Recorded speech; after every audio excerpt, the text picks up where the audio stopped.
Hello everyone, in this video हम देखेंगे कि कैसे हम MongoDB से डेटा निकाल के यूज़र को दे सकते हैं। तो यहाँ पे हमारे पास एक API endpoint है जहाँ पे मैं यूज़र आईडी भेज रहा हूँ और उस यूज़र के जितने भी मैसेजेस हैं हमें यहाँ पे दिखाई दे रहा है। तो डेटाबेस में हमारे पास पहले से ही ये डेटा हमने इंसर्ट करके रखा है, जो जहाँ पे हमें हमारा बिजनेस लॉजिक ये होगा कि कैसे हम यूज़र मैसेजेस फैच कर सके। अगर हमने यूज़र आईडी पास किया तो वहाँ से कैसे हमें सिर्फ दिस मैसेजेस मुझे हमें मिल सके।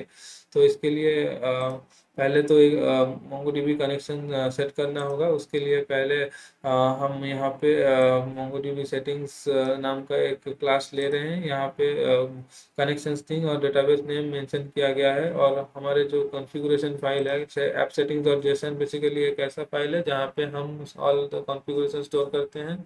तो अभी के लिए MongoDB जो सेक्शन है उस सेक्शन में हमारे पास connection string and database name है, जो कि हम एज ए जो कि हम लेंगे और MongoDB सेटिंग्स एक क्लास में इंसर्ट करेंगे।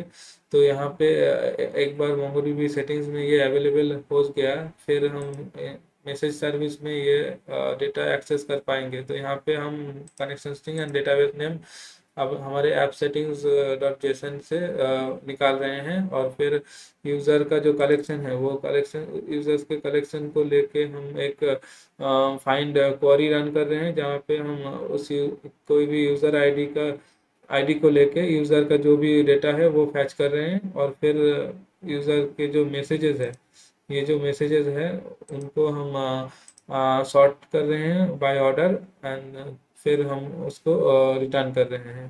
तो ऐसे यहाँ पे जब भी हम कोई लेट्स से यूज़र आईडी लेंगे, तो यूज़र आईडी लेके अगर हमने कुछ ओके सेकेंड